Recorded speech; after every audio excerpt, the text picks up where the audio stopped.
Subscribe करें और bell दबाएं ताकि कोई खबर रह न जाए।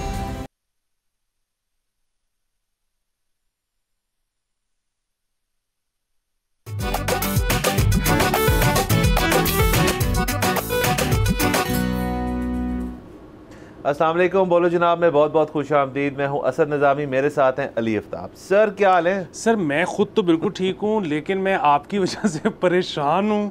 उसकी वजह ये है कि आज आपकी टाई और आपकी सॉक्स मैचिंग नहीं है। तो सर घर पे कोई नाचाकी भाभी के साथ ताल्लुकात ठीक चल रहे हैं? सर ये बड़ा मसला है और मैं बड़ा परेशान हूँ। आपने शुक्र है नेशनल टेलीविज़न पे इसकी निशानदेही कर दी ताकि मैं मज़ीद कॉन्शियस हो जाऊँ। पता नहीं मास्टर इसमें कट हुआ है नहीं, लेकिन लोगों को मेरे सॉक्स नज़र नहीं आ रहे, टाई सिर्फ नज़र आ रही होगी। तो सर हुआ ऐसे कि आपको पता है हम और भी जगह जा रहे होते हैं और मैं हर जगह इस तरह, लोगों को लगता होगा हर जगह ही ऐसे जाते हैं, लेकिन ऐसे नहीं था। हम वार्डरोबिंग कर रहे होते हैं, मतलब चेंज हो रहा होता है। तो वो मैंने जो टाई लेनी थी आज के दिन वो हरे रंग की थी, अलबत्ता जो मैंने उठाई वो नीली निकली। तो अब सर जमहूरियत की खातर आपको पता है एक टाई की वजह से नहीं कर सकता, टाई उतर भी नहीं सकती सर। ये तो मेरा असूल बन गया सर कि टाई नहीं उतारनी शो पे। तो बस मैं ऐसे ही आ गया हूँ। अब देखिए एक चीज़ हो सकती है ना, बस घर पे अगर सब ठीक है तो हम भी ठीक हैं। सर घर पे क्या ठीक है सर? किधर क्या किस तरफ जा रहे हैं सर? सब ठीक है, अल्लाह का शुक्र है। लेकिन जाहिर है सर ये, और मैं सर बाय द वे अपनी वार्डरोब जो है वो सर मेरा बड़ा पर्सनल मामला है, मैं नहीं किसी को करीब भी आने देता। बिल्कुल ज़बरदस्त, हाँ। होना भी ऐसे चाहिए जिस तरह वो आपको नहीं आने देते। एग्जैक्टली सर, ये बड़ा होता है। बिल्कुल। क्यों तुम करीब भी क्यों गुजरे हो यहाँ से? सर देखें ना, आपकी यकीनन जब शादी हुई होगी तो उससे पहले घर में एक अलमारी होगी जिसमें आपके कपड़े होते होंगे। अच्छा, वो शादी के बाद वो सारी अलमारियों में अब आपके कपड़े नहीं रहे। अब कोई एक सोफा होगा जहाँ पे आपके कपड़े होते होंगे। सर वो सोफा नहीं, असल में मेरा एक दोस्त है, वो काम करता है, उसका ब्रांड है एक, तो वहाँ पे आपको पता है ना रैक्स पे लगी होती हैं चीज़ें बैकग्राउंड के अंदर, तो रैक में उठा लाया एक दिन। अब उधर भाई जो है बस चिलिंग, जो मिल गया सर ले आए। देखिए इस तरह की चीज़ें होंगी ना फिर तो। सर जो शख्स मलंग नहीं भी होता ना शादी के बाद, वो भी हो जाता है। वाह वाह सर, आप इधर से अपने घर ही जाना है तो मेरे ख्याल में आगे चलते हैं। बिल्कुल सर मुस्बत तरीन खबर, वाह, तमाम मुल्क, जैसे कल हमने जिक्र किया था वो जो लूनर प्रोजेक्ट के साथ हमारा हिस्सा है चाइना के साथ, वो भी मुस्बत तरीन खबर। तो आप सोचें बैक टू बैक पॉजिटिविटी जो है वो पाकिस्तान के अंदर आ रही है। लेकिन ये मैं समझता हूँ क्योंकि इससे हम ज़रा ये टेंजिबल ज़्यादा है, तो ये उससे भी ज़्यादा मुस्बत है। और इसकी थोड़ी बैकग्राउंड ये है कि आपने देखा होगा शहबाज शरीफ साहब जो हैं उन्होंने अब 2 दौरे कर लिए हैं सऊदी अरेबिया के। तो वो अभी नहीं थे, वो पहली दफ़ा गए, तो उनका फ़ॉरेन ऑफिस के जो हेड हैं सऊदी अरेबिया के, वो एक वफ़द आया पाकिस्तान और दीगर बातें की। उसके बाद अब वो ये रोज़ों के दौरान था, उसके बाद फिर गए हुए थे शहबाज शरीफ साहब। तो आज के दिन सर ये खबर आई है कि कल इतवार के रोज़ एक 50 सऊदी लोगों का वफ़द जो है, तजारती वफ़द जो है, वो पाकिस्तान पहुंच रहा है। और इनमें इनके गवर्नमेंट के भी लोग होंगे, लेकिन इनमें उनकी प्राइवेट निजी कारोबारी सरमायाकार लोग जो हैं वो मौजूद हैं। और ये नहीं कि उनके कोई किसी स्टाफ लेवल टाइप लोग, उनके हेड्स आ रहे हैं पाकिस्तान में। और ये SIFC के बैनर के अंदर हो रहा है सारा कुछ। और इनका कहा जा रहा है तमाम चीज़ों पे, IT, एग्रीकल्चर एट्सेट्रा पे फोकस है। दीगर इंडस्ट्रीज़ के लोग आ रहे हैं, यहाँ आएंगे, बातचीत करेंगे, इन्वेस्टमेंट अपॉर्चुनिटी, सरमाया, वो सारे मामला उसके अंदर होंगे। उनका ख़ास फोकस एग्रीकल्चर और मिनरल्स के ऊपर है, ये कहा जा रहा है। और 30 से ज़्यादा कंपनीज़ जो है प्रेजेंट होंगी इस 50 लोगों के अंदर। और मेरे ख्याल में सर इससे तो ज़्यादा पॉजिटिव खबर है नहीं, और ये मुल्क के लिए एक टर्निंग पॉइंट भी हो सकता है। बिल्कुल, बहुत मुस्बत खबर है। और ये मुस्बत खबर 2 पहलू हैं इसके। पहला पहलू तो बहुत जो ऑब्वियस है कि वो आ रहे हैं, वो इन्वेस्ट करने लगे हैं। अच्छा, अब वो जो एक इन्वेस्टमेंट है ना, वो तो पहलू इम्पॉर्टेंट है ही। जो उससे ज़्यादा इम्पॉर्टेंट पहलू है वो ये है कि जब ज़्यादा लोग इन्वेस्ट करेंगे ना, तो ज़्यादा कंपनीज़, वो भी फ़ॉरेन, जब वो इन्वेस्ट करेंगी तो फिर उनकी एक से होगी।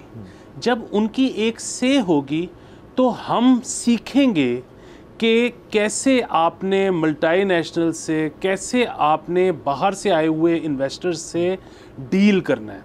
सो इसकी बुनियादी मिसाल ये है कि जब से पाकिस्तान बना है यहाँ पे बहुत एड आई है, बहुत लोन्स मिले हैं, लेकिन फॉरेन डायरेक्ट इन्वेस्टमेंट ज़्यादा नहीं हुई। और यहाँ पर आप ये देखें कि हमने जब अभी करना था, PIA को भी प्राइवेटाइज करना था, तो अब तो जाहिर है यही हम सुन रहे हैं कि लोकल ही कुछ लोग हैं या कुछ कंपनीज हैं जो इंटरेस्ट शो कर रही हैं, बट अदरवाइज़ हम तो ये चाहते थे कि कोई बाहर की कंपनी होती। अच्छा, अब अगर बाहर की कंपनी होती या आज भी अगर हो जाए, ज़ाहिर है वी आर ओपन, तो उसमें ये है कि हमारे जो सिविल एविएशन का इदारा है, हमारी जितनी एयरलाइंस हैं PIA के अलावा भी जो लोकल एयरलाइंस हैं, कितनी एयरलाइंस हैं जो कि सिविल एविएशन की जो कवायद और पाबंदियाँ हैं उनसे खुश हैं, ठीक है, यानी कि वहाँ पर भी कुछ काम होने वाला है। अगेन जब लोकली उस पर असरअंदाज होने की कोशिश करते हैं, प्रेशराइज करने की कोशिश करते हैं, उनकी से एक ख़ास हद से ज़्यादा नहीं होती। यही जब FDI के थ्रू बाहर से लोग आए हुए हैं तो उनकी से ज़्यादा होगी। मतलब ये पूरा जो आपने SIFC बनाया है, इस SIFC बनाने का मकसद ही क्या है? वो मकसद ही ये है कि जी इस मुल्क में हमारे जब भी ब्यूरोक्रेट्स, जनरल्स और जो करता धरता हैं इस मुल्क के, वो जब मुल्क से बाहर जाते थे तो उनको बताया जाता था कि जी पाकिस्तान एक बहुत बड़ी मार्केट है, 24 करोड़ की मार्केट है, we want to invest in Pakistan. Problem ये है कि रेड टेपिज़म इतना ज़्यादा है कि हम अपने पैसे तो लेके आ जाएं, पर यहाँ पे कौन अप्रूवल्स लेता फिरेगा क्लाइमेट डिपार्टमेंट की, कौन अप्रूवल्स लेता पड़ेगा फलाने डिपार्टमेंट की। तो सोचा ये गया कि अच्छा जी एक SIFC एक इदारा हो जो फॉरेन डायरेक्ट इन्वेस्टमेंट आ रही है, उनको जहाँ जहाँ पे कोई भी रेड टेपिज़म का सामना करना पड़ रहा है तो यहाँ से एक फ़ोन जाए और वो चीज़ क्लियर हो जाए। अच्छा, इसी तरह ये जब कंपनीज़ एक एक दो दो करके अगर जिस तरह आती रही हैं बदतदरीज, तो उसमें हमने देखा है, अभी हम नाम नहीं लेते, नेशनल टेलीविज़न पर बैठे हैं, लेकिन एक कंपनी जो कि टेलीकॉम इंडस्ट्री से जिसका ताल्लुक था वो मुल्क छोड़ के गई। उन्होंने कहा जी कि हमें यहाँ पे बड़ा मसला था, जब हम प्रॉफिट अपना लेके बाहर जाने की कोशिश करते थे तो हमें रोक दिया जाता था, या हमें इसके अलावा भी बहुत सारे मसाइल थे। अब अगेन वो एक कंपनी थी। यहाँ पर अब आप देखें जिस तरह से आपने कहा कि 30 इन्वेस्टर आ रहे हैं, ठीक है, और ये तो है सिर्फ सऊदी अरब से, शायद अमेरिका से भी कुछ आ रहे हों, शायद इंडोनेशिया से भी कुछ देखा देखी और आ जाएंगे, देखा देखी और आ जाएंगे। अब ये इनका अपना जो एक कंसोर्शियम बनेगा वो बहुत बड़ा होगा, वो बहुत बड़ा ताकतवर होगा। सो जब वो इम्प्लीमेंट करवाएंगे अपनी पॉलिसीज़, तो हमें ये आएगा डील करना कि अच्छा इनके साथ FDI के साथ डील कैसे करना है। और अगेन इंडिया की एग्जांपल हमारे सामने है कि वहाँ पे भी आपको पता है कि वहाँ उन्होंने तो खैर उनकी तो एक पूरी बाकायदा पॉलिसी थी, उन्होंने तो मुल्क बनने के 40 साल तक किसी को अंदर नहीं आने दिया, लेकिन जब आने दिया तो उसके बाद जाहिर है वहाँ पे भी बहुत मसाइल हुए होंगे। अब जाके वो जो एक बहुत अरसे से पेश कर रहे थे ग्लोबली राइजिंग इंडिया वाला एक फिनोमिना, वो अब नज़र आना शुरू हुआ है। इसका मतलब है उन्होंने भी ग्रेजुअली सीखा है। तो हम भी ये सीखेंगे, और जब एक दफ़ा हम सीख लेंगे तो उसके बाद फिर हमारे लिए बहुत आसान होगा इन्वेस्टमेंट को अट्रैक्ट करना। सर, और ये देखें ना, जो बाकी इदारे हैं ना, उनमें ये सोच है कि हमें सब पता है, हम सीखे सिखाएं, इसलिए रेड टेपिज़म जो है उसके अंदर एक इंक्रीज़ हमें हमेशा फील होता है। कोई नया बंदा यहाँ पे बिजनेस को लगाना चाहिए, कुछ आसान काम नहीं है। अगर फ़र्ज़ करें आपको गैस का कनेक्शन चाहिए तो कुछ आसान चीज़ नहीं है, कहने को आसान है, करने को बहुत मुश्किल है। इसकी एनालॉजी मैं इस तरह ड्रॉ करता हूँ कि सरकारी ही चीज़ के ऊपर के पासपोर्ट ऑफिस यहाँ पे बहुत सारे जहाँ पासपोर्ट जाके बनवाते हैं, एक एग्जीक्यूटिव सेंटर बना दिया गया। उसमें क्या किया उन्होंने, वो चीज़ें सारी वही हैं, सिर्फ कि जो फ़ोटोकॉपी होनी है वो भी वही है, जो चलान जमा होना है वो भी वही है, जो आपने सरकारी अफसर जिसने उसके ऊपर स्टैंप लगानी है वो भी वही है, उसके बाद कलेक्शन भी वही है। उन्होंने वन विंडो एक चीज़ बना दी, और वहाँ पे आप देखा करें अब एग्जीक्यूटिव सेंटर्स में लोग पैसे ज़्यादा खर्चने को तैयार हैं, और वहाँ रश पड़ा होता है, इनको ज़्यादा बनाने पड़ेंगे, सक्सेसफुल है। SIFC सिमिलरली वो कर ये रही है। मेरा तो अपना ख्याल है कि आप कह रहे हैं वो फ़ोन करेंगे, मेरे तो ख्याल में अगर कोई बिज़नेस अपॉर्चुनिटी आ रही है वो उनके दफ्तर कहेंगे यही यार हमारी एक वन बिल्डिंग के अंदर सारे जो महकमे जो रिलेटेड है इस बिज़नेस से वो लगा लो, ताकि अप्रूवल्स यहाँ ही होएं, जो सारी कागजी कार्रवाई है वो यहाँ ही हो, ताकि बंदा जो इन्वेस्टमेंट ला रहा है उसमें कोई दिक्कत ना हो, कोई रुकावट ना हो। तो ये एक तो बहुत अच्छी चीज़ है। सर, दूसरा आप ये देखिए, जो मैंने कहा ना कि मोर डोर्स विल ओपन, जो डोर्स का जिक्र हो रहा है, तो मेरे ख्याल में अगर एनालॉजी क्या हाइपोथेटिकली किसी भी मुल्क का अपना एक जैसे घर का दरवाज़ा होता है, पाकिस्तान का दरवाज़ा है, उसके ऊपर अब लिख दिया जाए कि Pakistan is open for business, भाई आप आएँ या काम करें। वो जो मसले मसाइल है वो अब नहीं रहे, और उसको प्रूव करने के लिए ये 50 लोगों का जो तजारती वफ्द आ रहा है, ये बहुत अच्छी एक चीज़ होगी कि एक दफ़ा अगर ये स्मूथली कर जाएंगे ना तो बाकियों का डर जो है वो ख़त्म हो जाएगा, फिर वो भी आना चाहिए, क्योंकि सर अपॉर्चुनिटी तो डेफिनेटली है। बिल्कुल ऐसे ही है। सो मुझे अच्छी तरह याद है, मैं जब पहली दफ़ा अमेरिका गया तो वहाँ पर आपको पता है कि हमारे यार दोस्त जो हैं वो इसी, जब कोई भी चला जाता है तो वो कहते हैं यहीं रह जाओ, यहीं पे कोई काम कर लो, वापस ना जाओ। दोस्तों का दिल करता है कि दोस्त आ गए हैं तो वापस ना जाएं। तो मेरे पास तो ये ज़ाहिर है अपॉर्चुनिटी या ऑप्शन नहीं थी, लेकिन मैंने उनको ये बारहा कहा कि अच्छा चलो मैं रह भी जाऊँ, मैं करूँगा क्या। तो उन्होंने कहा कि हम तुम्हें गाड़ी की वर्कशॉप खोल देंगे, हम तुम्हें शोरूम खोल देंगे और ये वो सारा कुछ। मैंने कहा यार मेरे पास तो ये वीज़ा है, इसकी बुनियाद पर तो मुझे यहाँ पर इंश्योरेंस भी नहीं मिलेगी, मैं किस तरह से बाइंग सेलिंग करूँगा, मुझे जगह किस तरह से मिलेगी। अच्छा, वो मुझे इस बात को काउंटर करने के लिए वो वहाँ का जो म्यूनसिपैलिटी का दफ्तर था वर्जीनिया में, वो वहाँ ले गए और एक खातून बैठी हुई थी। तो मैं लाइन में लगा, मैंने उनको कहा, मैंने जब मेरी बारी आई मैंने कहा जी कि ये मैं अगर इधर खोलूँ अपना एक गैरेज या फिर एक शोरूम, तो क्या मुझे इंश्योरेंस मिलेगी? मेरे पास तो वीज़ा है, मैं तो नेशनल ही नहीं हूँ, और मेरे पास तो वर्क परमिट भी नहीं है, और मेरे पास तो ग्रीन कार्ड भी नहीं है। उन्होंने कहा ये फॉर्म पड़ा है, ये भरो और यहाँ पे जमा करा दो। मैंने कहा मुझे मिल जाएगी, ये मेरे पास ये नहीं है। उन्होंने कहा आई डोंट केयर। मैंने कहा जी अच्छा मैं बाइंग सेलिंग कर सकता हूँ, ये फॉर्म है, ये भरो और बाइंग सेलिंग करना चाहिए। मैंने कहा जी मेरा स्टेटस। उन्होंने कहा इसका कोई फ़र्क नहीं पड़ता। सो इससे कहते हैं ईज़ ऑफ डूइंग बिजनेस। ये अगर आप प्रोवाइड कर दो तो अगेन आप इसको, जो आज हमें लगता है कि हमारी सबसे बड़ी लायबिलिटी है कि पॉपुलेशन मैनेजमेंट, हम जितनी ज़्यादा पॉपुलेटेड कंट्री हैं, हमारे रिसोर्सेज शायद वैसे नहीं हैं, या अगर हैं भी तो डिप्लीट हो रहे हैं, लेकिन इसी को सरमाया भी बनाया जा सकता है अगर ईज़ ऑफ डूइंग बिजनेस हो। अगर फिर वही बात है कि एक बाबू अड़ जाएगा कि ये तो ऐसे नहीं होता, ये तो वैसे ही होता है, क्योंकि ये SIFC का आपने जो जिक्र किया, आज से चंद माह पहले इसी शो पे बैठ के हमने वो स्टोरी की थी कि SIFC ने उनको कहा है सारे ब्यूरोक्रेट्स को कि खुदा का वास्ता है ईमेल चेक कर लें, क्योंकि वो पूछते थे कि जी कोई क्वेरी आई है, कहते थे नहीं अभी तक तो व्हाट्सएप खाली है, कोई अपनी ईमेल ही नहीं था चेक कर रहा। सो ये बड़े मसाइल हैं, हम बड़े प्रिमिटिव दौर में रह रहे हैं। उस दौर से हमने एकदम से 21वीं सदी में कदम रखना है। बीच की जो सारी ट्रांजिशन है ना, वो हमने लीप लेनी है। हमारे पास बेबी स्टेप्स का अब टाइम नहीं है सर, बिल्कुल नहीं है। दूसरा सर आप ये देखें कि ये इस किस्म की खबर आती है ना, तो आप और मैं तो उसको एक सहाफ़ी की तौर पे टैकल करते हैं कि यार इसके क्या जो भी नासर होंगे वो देख लें। एक आम शहरी ना अब ये तासुर क्रिएट हो गया कि यार सो वोट कि ये हो रहा है, अच्छा तो हमें क्या फ़ायदा है इसका, हमसे नहीं। इस सिचुएशन में मेरा अपना ख्याल है कि ये इसका एक ट्रिकल डाउन इफेक्ट जो है वो आम शहरी तक भी जाएगा कि जी अगर फ़र्ज़ करें इन्फ्लेशन एक हद तक रुक जाती है, महंगाई कम हो जाती है, डॉलर के अंदर मज़ीद स्टेबिलिटी आती है, बल्कि कमी आती है, तो ये सारी इफ़ेक्ट्स जो हैं ये आपकी हर शख्स में आएंगे मुल्क के अंदर। एक ट्रिकल डाउन इफेक्ट आता है गुड बिज़नेस का और good governance on that business का। सो ये उस चीज़ को दिखा रहा है हमें। और सेकेंडली मैं फिर से ये दोहराता जाऊँ बात, ये वो स्टेट विज़िट नहीं है जो आपको लग रहा है, होंगे स्टेट के लोग, बट ये उनकी अपनी कंपनीज़ के नुमाइंदे हैं 30। तो ये एक बहुत बड़ी चीज़ है। और अगेन अगर वो उन्होंने साथ दिए हैं हमारा, हमेशा से हमारे सऊदी अरेबिया जो है गुड फ्रेंडली नेशंस हैं, तो और इन दी जो जैसे जो शहबाज शरीफ साहब के वहाँ काउंटर पार्ट है मोहम्मद बिन सलमान साहब, ये उनकी एक विजन हमेशा रही है कि पाकिस्तान के हमने साथ चलना है, तो ये उस चीज़ की अक्कासी कर रहा है और अगेन एक पॉजिटिव स्टेप है। ये तो जाहिर है सऊदी अरब तो हमेशा से हमारा दोस्त रहा ही है, लेकिन अब हमारी अप्रोच ये होनी चाहिए कि दोस्त और नो दोस्त, जिसके पास पैसे हैं बेस्ट फ्रेंड, ठीक है, आओ यहाँ पे कारोबार करो। जो आपने पहली वाली बात की है ना, वो इतनी ज़्यादा बात है। देखें होता क्या है, ट्रिकल डाउन इफ़ेक्ट ये तो लाजमी होगा कि ज़ाहिर है मुल्क की इकॉनमी का अगर पहिया चलेगा तो उससे इन्फ्लेशन भी नीचे आएगी, लोगों को रोज़गार भी मिलेगा, ये तो है ही है।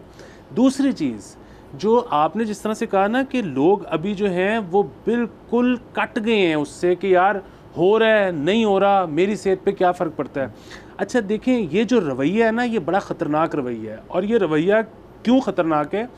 आपका बच्चा है, मेरी औलाद है, हम उसको हर 5 दिन बाद या 3 दिन बाद जब हमें याद आता है, अब ब्रिंगिंग का हिस्सा है कि हम उसको कहते हैं किसी पे ट्रस्ट नहीं करना। अच्छा, अब आप एक बच्चे की अपब्रिंगिंग इस जुमले के साथ कर रहे हो कि किसी पे ट्रस्ट नहीं करना, वो सारी ज़िंदगी कारोबार कैसे करेगा? कैसे हो सकता है कारोबार ट्रस्ट किए बगैर? कैसे हो सकती है नौकरी ट्रस्ट किए बगैर? कैसे हो सकती है शादी ट्रस्ट किए बगैर? मतलब आप ज़िंदगी में किसी किस्म का कोई रिलेशनशिप निभा ही नहीं सकते ट्रस्ट किए बगैर। सो बुनियादी बात यह है कि जब फॉरेन इन्वेस्टमेंट होगी यहाँ पे कारोबार पनपेंगे। अगेन वो कैसे पनपेंगे? क्योंकि यहाँ पे रियासत की बहुत बड़ी जिम्मेदारी है कि जो भी कॉन्ट्रैक्ट्स होंगे यहाँ पर कॉन्ट्रैक्ट्स को निभाना पड़ेगा। आपने अगर गलती से गलत कॉन्ट्रैक्ट भी कर दिया है, एक दफ़ा कॉन्ट्रैक्ट हो गया है, अब आपकी जिम्मेदारी है उसको निभाना। जब एक दफ़ा कॉन्ट्रैक्ट की जो सैंक्टिटी है वो जब कायम हो जाएगी तो फिर लोकल जो इन्वेस्टर्स हैं वो भी इन्वेस्ट करना शुरू कर देंगे। जब हर तरफ काम हो रहा होगा, उससे प्रोडक्टिविटी हो रही होगी, लोगों का ट्रस्ट बहाल होगा, तो फिर हम अपने बच्चों की ऐसी परवरिश कर सकते हैं कि बेटा ट्रस्ट का मसला ही कोई नहीं, अगर हो करोगे कोई मसला होगा तो कानून है तुम्हारी हेल्प करने के लिए। और देखें ना सर, हमने ये शुरू तो बिजनेस पॉइंट ऑफ व्यू से की थी, इकोनॉमी के पॉइंट ऑफ व्यू से, लेकिन इसकी और कितनी चीज़ें जो इसके अंदर इसका बेनिफिट होगा। जैसे हमने शुरू किया कि बहुत ही मुस्बत खबर है, इसको आगे हम मजीद फॉलो करते रहेंगे। ये संडे के दिन आ रहे हैं, ज़ाहिर हम काफ़ी चीज़ें हुई होंगी। नेक्स्ट हमारा जो फ्राइडे को शो आएगा उस तब तक के लिए अभी हमने ब्रेक पे जाना है। Let's take a break.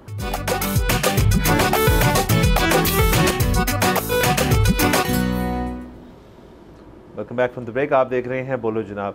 नाज़रीन, थोड़ी बात कर लेते हैं क्रिकेट के ऊपर। सर, दो खबरें मैं शेयर करना चाहूँगा आपसे, उस पर आप बता दीजिए क्या हो रहा है। एक तो बड़ी खबर ये है कि श्रीलंका ने बॉलिंग कोच नहीं, मेंटोर के तौर पे वसीम अकरम साहब की सर्विसेज जो है उनको हासिल करने की कोशिश की, जिनसे वो एग्री कर गए। तो इस वर्ल्ड कप के लिए मेंटरिंग जो है उनकी बॉलिंग साइड की वो वसीम अकरम करेंगे। और मेरा तो इस पर हमेशा ये सवाल होता है कि हम क्यों नहीं उनसे मेंटरिंग, उनसे बड़ा बॉलर है सर, मुझे पता है उनसे बड़ा कोई बॉलर है नहीं, ग्रेटेस्ट ऑफ ऑल टाइम अगर एक बंदा है जो आपके पास है, वो श्रीलंका जाके मेंटरिंग कर रही है, मुझे नहीं समझ आती सर। देखिए, यहाँ पर ना मैं समझ सकता हूँ इस बात को, और मैं इसलिए समझ सकता हूँ कि वसीम अकरम साहब जो हैं वो पाकिस्तानी क्रिकेट के साथ मुंसलिक रहे हैं इतने सालों से, इतनी दिहाइयों से, और आज भी किसी न किसी हद तक तो मुंसलिक हैं ना। मतलब वो जब वर्ल्ड कप हो रहा होता है या कोई भी बड़ा टूर्नामेंट हो रहा होता है, वो तज्जिया कर रहे होते हैं फेलो प्लेयर्स के साथ, एक्स प्लेयर्स के साथ बैठे होते हैं। PSL में उन्होंने बहुत साल कई टीम्स की मेंटरिंग या कोचिंग की है। सो होता ये है कि यहाँ पर एक मैनेजमेंट होती है जो कि बदलती रहती है। अब वो जो मैनेजमेंट आती है उसके साथ उनके किस तरह के ताल्लुकात हैं, अच्छे हैं बुरे हैं तो वो कैसे कर लें। अच्छा, अगर अच्छे भी हैं, यहाँ पे आपको पता है कि हर थोड़े दिन बाद स्कैंडल बनता है, पता लगता है कि वो बात दुरुस्त हो या गलत हो, शोर ज़रूर उठता है कि थोड़े दिन पहले जो मैनेजमेंट थी वो ये कुछ माली बेज़ाब्ती करके गई है। अच्छा, वो नहीं चाहते कि उनका नाम उसके अंदर जुड़े। सो इसलिए जो ऐसे प्लेयर्स हैं पाकिस्तानी जिनके पास हमा वक्त बाहर से ऑफ़र्स हों, वो फिर अवॉइड करते हैं पाकिस्तानी टीम को ज्वाइन करना। सो वसीम अकरम भी उनमें से एक हैं। बहरहाल ये बड़ी मुस्बत चीज़ है कि वो बाहर जाकर ये कर रहे हैं। इसमें इस दफ़ा आपको पता है कि आकिब जावेद साहब भी बाहर कर रहे हैं जी, मुश्ताक अहमद साहब भी बाहर कर रहे हैं। सो ये देखिए, किसी भी दुनिया की नेशनल साइड का कोच या मेंटोर होना, ज़ाहिर है मेरे ख्याल में इन दोनों में फ़र्क इतना ही है कि कोच का मतलब है कि वो टीम के साथ रहेगा ड्यूरिंग सीरीज़ और टूर्नामेंट, और मेंटोर का शायद मतलब ये है कि वो जाएगा, ट्रेन करके आ जाएगा, उसका टीम के साथ टूर्नामेंट के दौरान मौजूद होना ज़रूरी नहीं है, मेरे ख्याल में ये मतलब है। सो अगर कोई भी नेशनल साइड के साथ है किसी भी दुनिया की टीम के और वो आपके मुल्क का है, तो ये हम सब के लिए बड़ी फ़ख्र की बात है। अगेन ये ज़र मुबादला वापस पाकिस्तान लाने का भी बहुत अच्छा तरीका है, और इसमें हम ये पहले भी बात कर चुके हैं कि तमाम पाकिस्तानी एक्स क्रिकेटर्स ज़्यादातर इक्तफ़ा कर लेते हैं तज्जियाकार बनने में, बट अगर ये ट्रेनिंग ले लिया करें, क्योंकि अब आपको पता है ना ये एक बड़ी साइंटिफिक चीज़ हो गई है, लेवल 1 कोचिंग, लेवल 2 कोचिंग। सो अगर सब थोड़ी सी मेहनत करके लेवल 4 कोचिंग तक कर लें, जिसने पाकिस्तान बहरहाल जब से क्रिकेट है और पाकिस्तान है तब से पाकिस्तान टॉप 5 टीम्स में रहा है दुनिया में। सो पाकिस्तान का एक्स प्लेयर जो कि लेवल 4 का कोच भी है, मेरे ख्याल में उसकी डिमांड पूरी दुनिया में रहेगी। हाँ बिल्कुल सर, रहेगी। ये आपने आखिरी पॉइंट जो है बहुत अच्छा है कि होता ये है कि पहले ही होता था कि क्रिकेटर्स जो हमने देखे बहुत सारे आए, बहुत सारे गए, कुछ जो है वो करियर बना जाते हैं पोस्ट क्रिकेट में ही। कोचिंग हो गई, कमेंट्री हो गई, अब तज्जिया हो गया, तो लेकिन सारे नहीं कर पाते। और उसकी वजह ये कि कुछ लोगों का फोटे नहीं होता टेलीविज़न, कमेंट्री भी टेलीविज़न है, तज्जिया भी टेलीविज़न है, कोचिंग आपकी गेम का हिस्सा लेंगे, कोच कितने रख लेंगे आप। सो अगर एक और एडिशनल फील्ड जब आप अपना, ज़ाहिर एक बंदा अपने करियर की जब टेल एंड में होता है ना, तो वो फिर सोचता है यार कि अब इसके बाद मैंने क्या करना है, मैंने अपना अगला करियर स्टेप क्या लेना है। सारी ज़िंदगी कोई क्रिकेट नहीं खेल, वैसे यहाँ पे काफ़ी देर तक खेल जाते हैं लेकिन सारी ज़िंदगी तो कोई नहीं खेल सकता ना। सो उसी करियर पाथ से मुंसलिक रहने के लिए ये कोचिंग वाली चीज़ जो है ये बड़ा अच्छा मशवरा है कि सब प्लेयर सोचें इस बारे में, अब जाके इसके ऊपर ट्रेनिंग करें आप। इसमें एक और चीज़ भी है, वो ये है कि पहले होती थी सिर्फ नेशनल साइड्स, अब ऐसा नहीं है। ये श्रीलंका गए हुए हैं ना, तो श्रीलंका प्रीमियर लीग भी होती है। अब अगर वसीम अकरम को वहीं पे सिलेक्ट राइडर्स सिलेक्ट कर लेती है एज कोच, तो अनदर जॉब। अच्छा, फिर वही बात है, हम जिस तरह से कह रहे थे कि अब पूरी दुनिया को यहाँ पे सोचना चाहिए कि ज़्यादा मॉनेटरी आप बेनिफिट दे दें अंडर 19 कोचिंग पे। सो अगर वो होना शुरू हो जाए तो फिर एक और जॉब खुल गई। सो कोचिंग जो है, और फिर वही बात है सर, अब तो दुनिया में मतलब कॉलेजेस स्कूल्स में एडमिशन स्पोर्ट्स बेसिस पे होते हैं। अब से मुराद है बहुत अरसे से होते हैं, लेकिन अब तो आप ये देखें ना कि अमेरिकन फुटबॉल जो है वो शायद उनका जो यूनिवर्सिटी है वो शायद ज़्यादा रेवेन्यू जनरेट करती हो अपनी नेशनल साइड से। कॉलेज फुटबॉल जो है, बिल्कुल। तो अगर कॉलेज फुटबॉल वहाँ पे इतना रेवेन्यू जनरेट कर रही है तो इसका मतलब है कि जो क्रिकेट है उसने फॉलो करना है। आपको आज से 10 साल बाद यकीन करें आप देखेंगे टेलीविज़न पे government college versus FC college match हो रहा होगा और लोग टिकट खर्च के अंदर गए होंगे और टीवी पे लाइव ब्रॉडकास्ट हो रही होगी और लोग इन्वॉल्व होंगे उस गेम के अंदर। सर बिल्कुल। और देखिए ना, आपने अगर इस किस्म की चीज़ अंडर 19 वाला आपने जिक्र किया, कितनी बड़ी बात होगी तमाम क्रिकेट के लिए कि यार जो अब अंडर 19 पाकिस्तान की साइड से बॉलर निकल रहे हैं ना, उसके ऊपर वसीम अकरम का हाथ है, वो उसका तैयार किया हुआ बॉलर है। तो एक तो खौफ का भी एलिमेंट होगा कि यार और कोई लेफ्टी ही आ गया और जो दोनों तरफ स्विंग कर सकते, जो 6 मुख्तलिफ बॉलिंग करा सकता है एक ओवर में, वैसा बॉलर एक उसी तरह का बंदा दे सकते हैं कि यार टैलेंट तेरे में, उसको मैं रिफाइन कर देता हूँ। और अंडर 19 लेवल पे रिफाइन कर दिया तो सोचिए उस 19 साल का जो लड़का है या उससे कम का, उसका करियर जो है उसकी बुनियाद ही कितनी अच्छी रखी गई है। वो 19 साल का जब होगा 28 का तो वो क्या बला होगी। तो बाला सर, ये तो उस तरह से मतलब पॉजिटिव भी है, नेगेटिव मैं नहीं कहूँगा क्योंकि आपने उसकी तफसील बता दी क्यों नहीं ऐसे होता, और वो ज़ाहिर मजबूरियाँ होती हैं हर साइड की डेफिनेटली। तो दूसरी खबर जो है वो भी इंटरेस्टिंग इस वजह से कि पाकिस्तान की सीरीज़ जो है न्यूजीलैंड की अभी ख़त्म हुई है, तो अब बिल्कुल वर्ल्ड कप से पहले जो है पाकिस्तान जो है वो टूर कर रहा है इंग्लैंड एंड आयरलैंड को। तो अब ये सर इंटरेस्टिंग इसलिए है क्योंकि इसका मतलब है कि इंग्लैंड से ही फिर टीम प्रॉबली अमेरिका चली जाएगी, मेरा ये ख्याल है। तो मतलब जो टीमें इस सीरीज़ में हैं, क्योंकि 26 जून से तो शुरू है। हाँ जी, तो इसका मतलब है बॉयज़ अब जा रहे हैं, तो बॉयज़ अब लंबा जा रहे हैं, मतलब पूरा वर्ल्ड कप खेल के आएंगे। सो अब जो वो टीम भेजेंगे तो मेरा अपना ख्याल है कि वो होगी आपकी वही टीम जो वर्ल्ड कप में खेलेगी, मोस्ट लाइकली ऐसे ही है। जिससे 2-3 का शायद फ़र्क हो प्लेयर्स का, और वो 2-3 प्लेयर्स का फ़र्क इसलिए होगा कि मसलन आज़म खान और रिजवान मेरे ख्याल में तो ज़रूर होंगे वर्ल्ड कप का हिस्सा स्क्वाड का। अभी इंजर्ड नहीं है, वो अभी इंजर्ड हैं। सो शायद अगर वो till 26 June when the world cup starts अगर ये रिकवर हो जाते हैं तो मेरे ख्याल में पाकिस्तान इनको वर्ल्ड कप पे ज़रूर भेजेगा जी। तो इसलिए 2-3 चेंजेस के अलावा बाकी ये जो स्क्वाड है 16 का ये फाइनल है। और ज़ाहिर है इंग्लैंड जो है एक ज़बरदस्त इस वक्त साइड है। सर ज़बरदस्त नहीं है, the best white ball team in the world. तो उसके ये बहुत ही स्ट्रेटेजिक वैसे बहुत अच्छा है कि यार आपने वर्ल्ड कप से बिल्कुल पहले आपको मौका मिल गया कि आप बेस्ट साइड के साथ जा रहे हो खेलने के लिए। ज़ाहिर आयरलैंड भी इन्वॉल्व है उसके अंदर, लेकिन इंग्लैंड के मैचेस जो बड़ी हम करीबी से देखेंगे। और सर एक ये भी होता है ना थोड़ा सा कि यार पाकिस्तान के अंदर जब मैच हो रहा होता है हम थोड़ा उसको फॉर ग्रांटेड लेते हैं, हमारा होम ग्राउंड एडवांटेज है, तो आप ज़रा उसको ऑब्वियसली सीरियसली लेते हैं। लेकिन जो अवे सीरीज़ होती है ना उसका फिर एक और टेंशन होती है कि भाई ये आप जाके खेलेंगे, वहाँ की इन्वायरमेंट सब कुछ, हालांकि हमारे सारे प्लेयर्स यूज्ड टू होंगे इंग्लैंड की इन्वायरमेंट से, वो नहीं कह रहा, बट एक एडिड प्रेशर डेफिनेटली होता है। इसलिए वो सीरीज़ जो है मेरे ख्याल में यहाँ बैठ के लोग ज़्यादा देखते हैं, मेरा अपना ख्याल। बिल्कुल देखते हैं, और दूसरा ये कि उसकी कवरेज भी तो बेहतर होती है ना। देखें वहाँ पे एक तो मौसम, फिर वहाँ पे आलूदगी नहीं होती,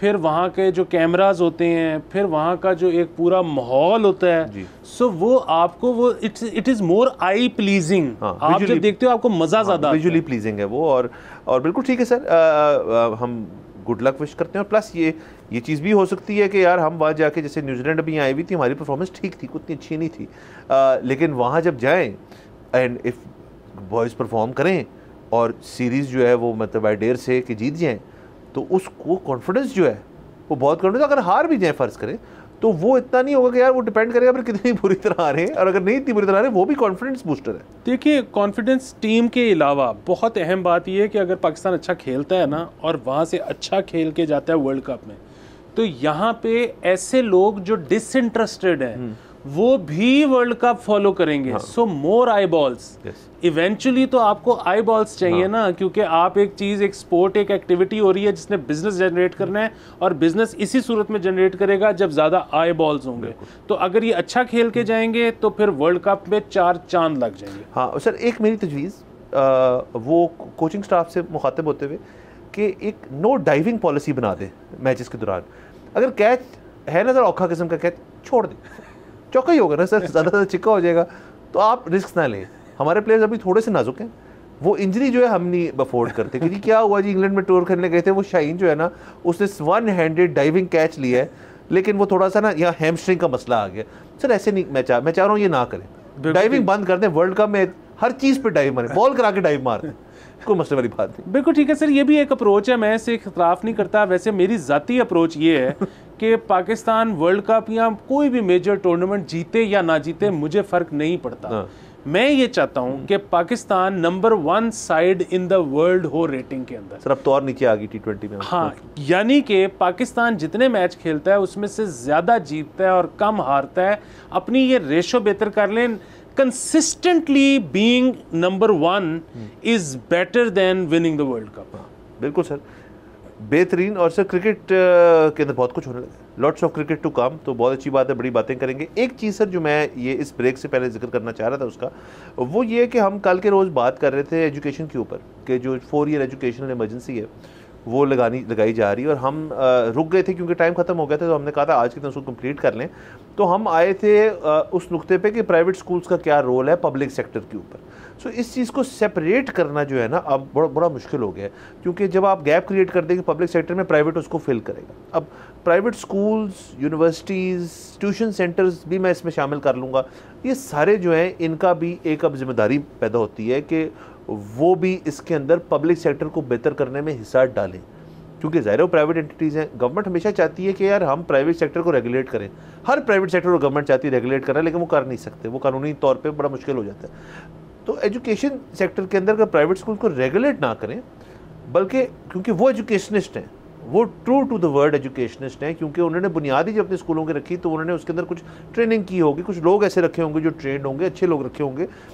उनको यूटिलाइज गवर्नमेंट ऐसे करे कि यार आप हमारा जो पब्लिक सिस्टम है उसके अंदर या तो ट्रेनिंग दें, या हम अपने सिस्टम्स हमसे शेयर करें, आप तरीक़ेकार बताएं हमें, आप अपने फ़ीस स्ट्रक्चर्स भी हमसे शेयर करें, ताकि हमारी इकोनॉमिक्स, उसकी कॉस्टिंग जो है उसकी हमें थोड़ी समझ आए।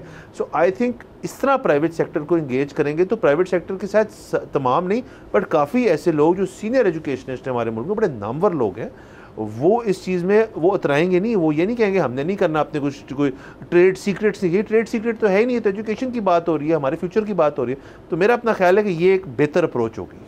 बिल्कुल, ट्रेड सीक्रेट तो इस काम में इसलिए कोई नहीं है क्योंकि मतलब आज आप किसी भी प्राइवेट स्कूल का अगर करिकुलम ख़रीदना चाहें तो आपको कोई पाबंदी है तो पता तो लग ही जाएगा कि वो क्या कर रहे हैं। किसी बच्चे से पूछ लें कि आपको स्कूल में किस तरह से पढ़ाया जा रहा है, आपको पता लग जाएगा। टीचर को एक को इंगेज कर लें, आपको पता लग जाएगा। तो सीक्रेट वाली तो बात ही कोई नहीं है। इसमें कोई शक नहीं कि पब्लिक और प्राइवेट को साथ मिलकर चलना चाहिए, इसमें भी कोई शक नहीं। जैसे आपने कहा कि हमारे यहाँ पे एकेडमिक्स हैं जो कि ना सिर्फ ये कि जानते हैं कि क्या करना चाहिए, वो शेयर करने के लिए तैयार हैं और वो इसके बदले मुआवजा भी नहीं लेना चाहते, वो फ्री करके देने के लिए तैयार हैं। लेकिन इसके लिए एक जो चीज़ ज़रूरी है वो ये है कि वो जो तजावीज़ देते हैं उनको खुदा का वास्ता है मुल्क दुश्मनी ना समझा जाए। वो मुल्क दुश्मन नहीं है, वो आपको बाहर के साथ कंपेयर करके करिकुलम और सिस्टम समझा रहे हैं और हमें अब जिस तरह से बाकी दुनिया चलती है वैसे चलना पड़ेगा। हमारा जो ये ख्याल है कि यार हम जो 70 साल पहले कर रहे थे वो ठीक था और उसकी निशानी ये है कि हम आज भी सर्वाइव कर रहे हैं, ये सर्वाइवल मोड में रहना जो है ना, ये कोई एग्जिस्टेंस की बहुत अच्छी फॉर्म नहीं है। पूरी दुनिया तरक्की कर रही है, हम और हमारे लोग भी डिज़र्व करते हैं तरक्की करना। सिर्फ इसलिए कि हम सरवाइव कर रहे हैं, हमें कुछ हुआ नहीं और हम कोई अज़मत रफ्ता जो थी उसको हमने अचीव करना है, छोड़ दें माजी हमारा क्या था, ताबनाक था या रोशन था। हमने माजी में वापस नहीं जाना, हमने मुस्तकबिल में कदम रखना है सर। सो ये देखें कि आज से 100 साल बाद दुनिया कहाँ होगी और उस तरफ कदम बढ़ाएं। बिल्कुल सर, और इस सारी चीज़ के अंदर जो मुस्तकबिल है उसका बेंचमार्क जो है वो एजुकेशन से रखा जाता है कि आपने कहाँ जाना है, क्या नहीं करना। अब देखें, हमने कल 2 दिनों में हमने 2 बड़ी पॉजिटिव खबरें शेयर की जिनका ताल्लुक है एजुकेशन से। अगर आपने स्पेस प्रोग्राम में हिस्सा लिए तो एजुकेट करें और यूथ को, ताकि वो भी इस चीज़ में आए, क्योंकि अब मुल्क के अंदर अपॉर्चुनिटी है, सरमाया जो है वो आ रहा है मुल्क के अंदर आपकी बैनुल-अक़वामी तौर पे लोग जो हैं वो यहाँ आके आपको इन्वेस्टमेंट करना चाह रहे हैं। तो अगर आपने बच्चों ने किसी ने बिज़नेस पढ़ना है या इकोनॉमिक्स पढ़नी है, अकाउंटिंग, कुछ भी पढ़ना है, इस पॉइंट ऑफ व्यू से पढ़े जाएँ कि यार यहाँ पे तो बाहर की कंपनीज भी अब इन्वेस्ट करने आ रही हैं। मुझे सिर्फ एक सवाल का जवाब दे दें, वो ये कि ये 30 कंपनियाँ जो यहाँ पर इन्वेस्ट करने आ रही हैं, उनमें से कोई एक कंपनी भी ऐसी है जो पाकिस्तान में इसलिए इन्वेस्ट करना चाहती है कि यहाँ के लोग मजहबी बहुत हैं? नहीं ना, एज अ मार्केट आ रहे हैं ना, तो अब treat it as a market. और इसको जिस तरह से अगेन पूरी दुनिया के मॉडर्न तकाजे जिस तरह से एक रियासत को आगे ले जाने के लिए काम करते हैं, इसको भी वैसे लेकर जाए। सर बिल्कुल, और आप ये देखें कि ये जो हमने आज बात की अभी एजुकेशन के ऊपर, ये बेसिकली हम बात करें पब्लिक प्राइवेट पार्टनरशिप की। सो मुझे ज़रा ये बताएं कि जो हमारी पिछली खबर थी, हल्की सी मैं उसके ऊपर वापस जाऊँ, वो क्या है?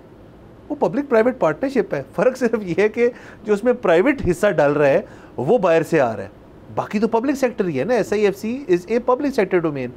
तो अगर पब्लिक प्राइवेट पार्टनरशिप जो है, अगर अब आपने ज़ेन बना लिया, जो कि पहले बड़ा लोगों को होता है कि नहीं जी पब्लिक सेक्टर रहेगा, प्राइवेट सेक्टर प्राइवेट, बल्कि हम थोड़ी थोड़ी जाके चूंजू मारेंगे प्राइवेट सेक्टर के अंदर, देखने के लिए वो कर क्या रहे हैं, और दूसरा उनको रेगुलेट करने के लिए। भाई क्यों? एक चीज़ जो अच्छी चल रही है, सही चल रही है, उसको चलने दो, आप दखलंदाजी ना करें उसके अंदर। एंड सेकेंडली इसके अंदर भी ऐसे ही है कि भाई प्राइवेट इंस्टीट्यूशंस जो हैं उनको इस्तेमाल करें, पब्लिक सेक्टर को बेहतर करें। तो ये सारा कुछ जो है उसके अंदर से बेहतरीन ठीक हो सकता है। और जैसे मैंने कल के दिन भी बात कर रहा था कि अब वो दौर नहीं है कि आप इसी पब्लिक सेक्टर एजुकेशन को बिल्ड करें, ये चीज़ वो नहीं चलेगा। आपने इसको ज़ीरो पे लेके जाना है और नए से बिल्ड करना है। बिल्कुल। और आखिरी चीज़ ये कि ठीक है, इस वक्त रियासत को लगा कि SIFC is the need of the hour, SIFC बना दी, लेकिन SIFC की कामयाबी ये नहीं होगी कि वो 1 साल में या 5 साल में इतने सारे पैसे ले आई है। SIFC अगर कामयाब होगी, मैं तब मानूंगा उसकी कामयाबी जब वो 2 साल के अंदर पैसे भी ले आए और उसके बाद यहाँ पर सिस्टम्स ऐसे डेवलप कर दे कि वो खुद ही अपने आप को डिसॉल्व भी कर दे कि अब हमारी ज़रूरत ही नहीं है, हमारे बगैर ही अब सिस्टम इतने सादा हो गए हैं, आसान हो गए हैं कि कोई भी आके लोकल या फॉरेन यहाँ पे इन्वेस्ट कर सकता है। बिल्कुल सर, और यही मेरे ख्याल में समथिंग जो हमें लुक फॉरवर्ड करना चाहिए इसके ऊपर। और आगे जाते हुए हम देखेंगे कि ये अगेन अब क्योंकि इमरजेंसी है, इस के ऊपर इमरजेंसी को कितना सीरियसली लिया जाता है। बहरहाल यहाँ पे हमने जाना एक ब्रेक के ऊपर। Let's take a break.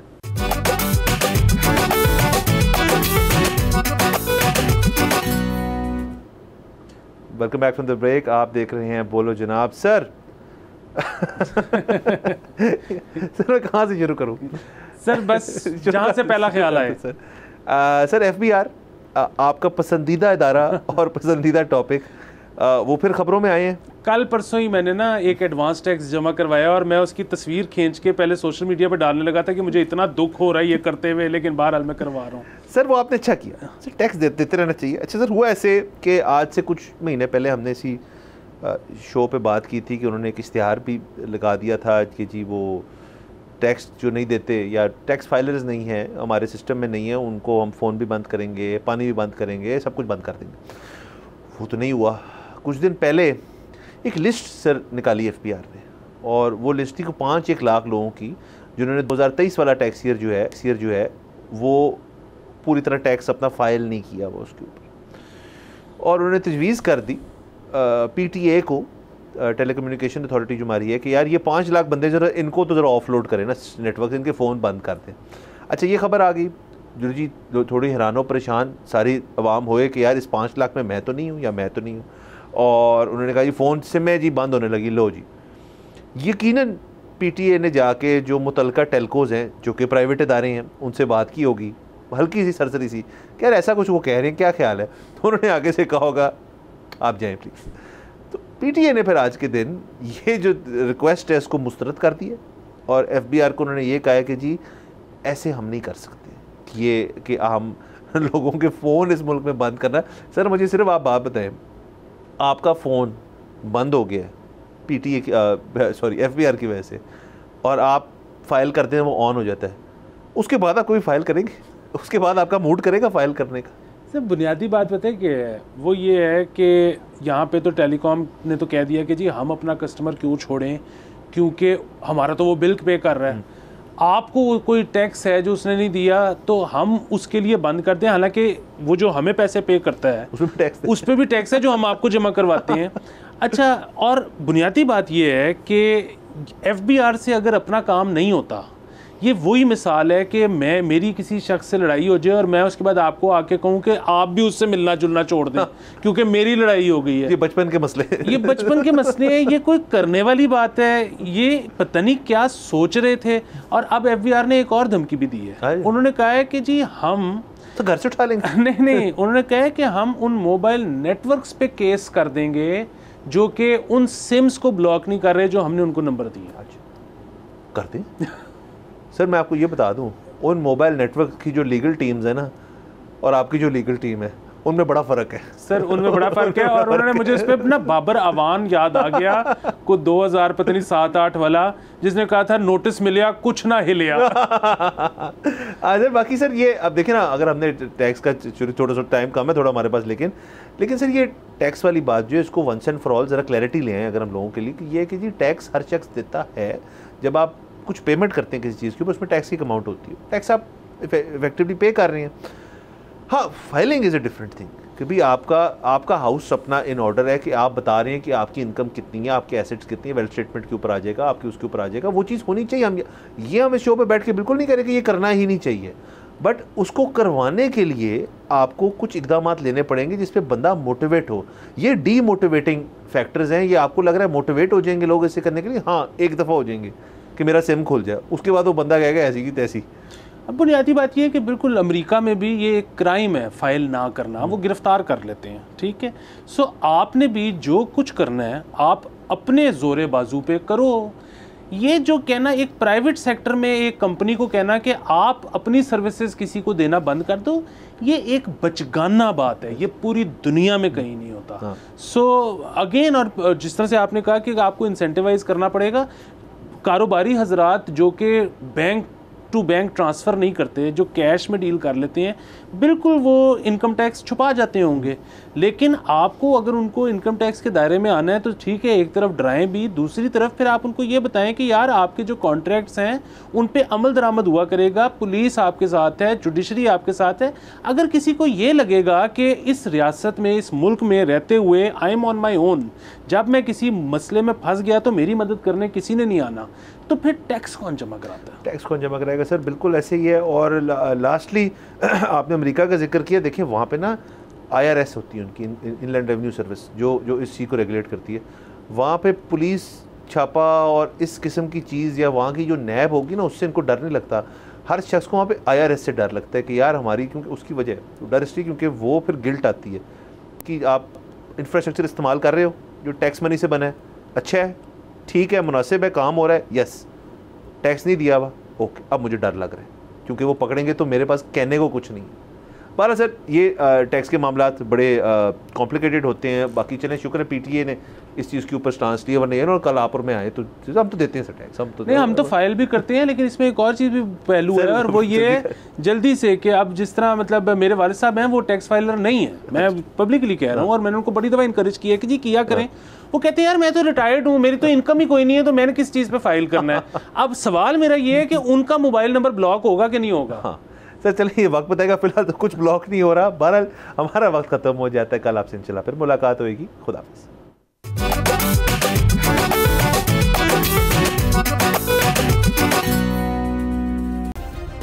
Subscribe करें और बेल दबाएं ताकि कोई खबर रह न जाए।